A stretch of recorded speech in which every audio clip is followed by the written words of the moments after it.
Arakan army হাতে অপহরণ ২৪ জেলে।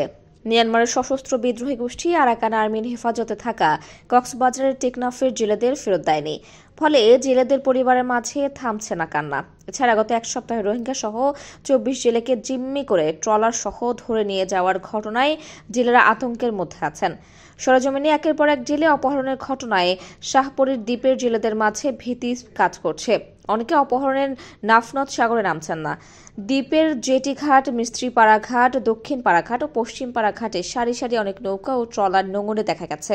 শুক্রবার বিকেলে টেকনাফের শাহপরীর দ্বীপ পশ্চিম পাড়ার বেড়িবাঁধে বলকে দুশ্চিন্তায় অপেক্ষা করছিলেন বৃদ্ধ নারী সালেহা বেগম। তিনি বলেন, আমার ১১ বছরে নাতি পাশের এক মাঝির সাথে সাগরে মাছ শিকারে বের হয়েছিল। এখনো কোনো খোঁজ খবর পাইনি। এখানে বসে তারা অপেক্ষা করছি কখন ফিরবে সে। এখন শুনেছি তাদের মিয়ানমারে ধরে নিয়ে গেছে। কি হবে তাদের কিছু বলতে পারছি না। খুব ভয়ের মধ্যে আছি।